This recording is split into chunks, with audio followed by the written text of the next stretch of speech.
Wala na gabi sa inyo mga boss. So meron tayong bipod dito. Tinanggal ko nga pala sa unit ko to kasi nga maiksi eh. Ayan. Gagamit mo lang to kung dadapa ka dun sa sa pilapil. Nakakatakot kasi. Kasi nga sa ahas saka putik na rin. Parang pakinabangan to, gusto ko sana habaan kasi bitin nga siya sa haba. Ayan, hanggang dyan lang siya. Ang nangyayari, gumagamit pa ako ng tripod pagdating sa hunting. Ang issue naman doon, itong ganito, dagdag sa bigat, dagdag sa bulto ng bag.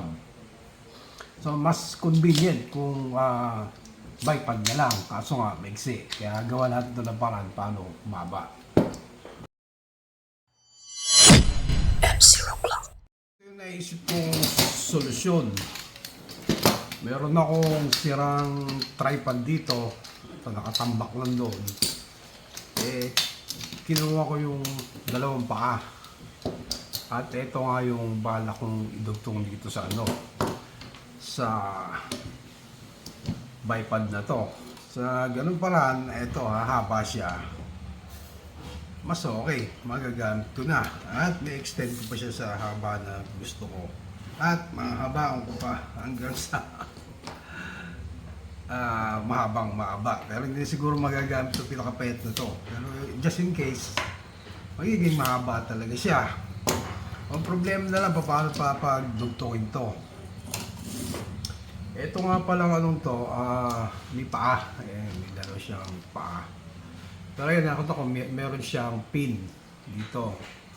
Kaya, ito, tinutulak lang pala itong pin na to. Ayan. Ayan, tanggal na yung pin niya. Ito na magsibalik, ipupush lang doon. Okay naman na. Kaso, ang problema naman, hindi ito papasok dito. Kasi mas malaki itong diameter nito kaysa dito.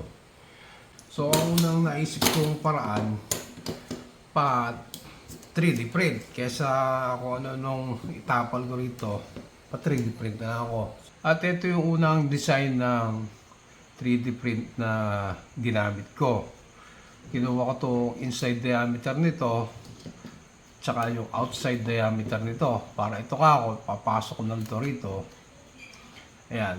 Tapos ito, ipapasok ko rito. Tapos lalagyan ko siya ng pin. Tapos nung kinabit ko na siya, pareho magkabila. Gamit itong ganitong sistema. Itong load na pupunta rito, pag pinatong mo yung unit dito na approximately 5 to 6 kilos ganun. Dito na, ito yung nagdadala sa load. Ang nangyari ngayon, nabali, naputol to. So, failed yung yung design. So, nagpagawa na lang ako ng sleeve. Ayan, para mag-joint sila, mas matibay yung kapit.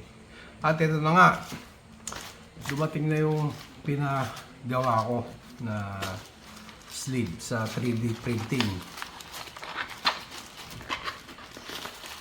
Ito siya ngayon.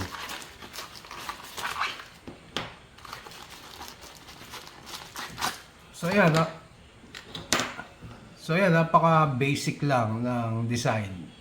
Isang side, sakto tong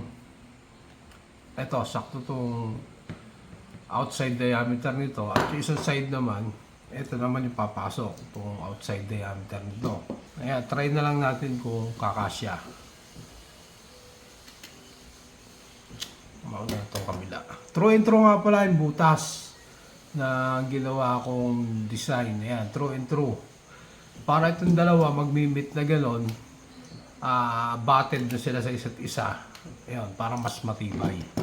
Kaya kung itong papasok kong una, lalagos lang siya dun sa kabila. Kaya ito yung mas proper na maunang ipasok yung side na to. Ayan, sagad na siya doon.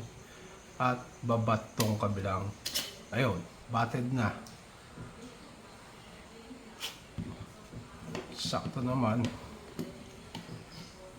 At, ayan.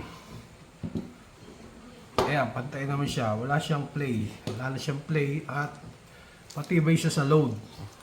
Dahil yung thickness na pinagawa ko yan, sa side na to, ang wall niya 4 mm at dito sa kabila 2.5 na. Kaya matatag to sa loob. Ayan, may extra long na bipod na ako. Ayan, may extend ko pa yan kung gusto ko. Ayan. At mahaba ko pa siya. At tingin ko itong isang ito, hindi na ganong gamitin to. Itong pinaka maliit. Hanggang dito na lang ako. Dahil kadalasan naman sitting position yung ginagamit ko pagka naghihintay ako. So ayun. At kung kailangan ko pa siya extend, ito, may extension pa siya, original extension niya. O di ba mahaba? So ayun lang, kung gusto nyo ng extra extra long na bipod, pwede nyo subukan yung diskarte na to. At anytime naman na nagpi-plinking lang ako, pwede ko rin siyang alisin at ibalik ko yung niya, yung original na paa niya. Kung nandito lang ako sa, ayun, balik na. Nandito lang ako sa bahay. Pero sa hunting, yan ang magiging setup ko. Ayan. Ganun lang, kasimple. So, ganun lang mga kayanganero at sana minapulot ko yung counting kababalagyan dito. At yun lang, paalam.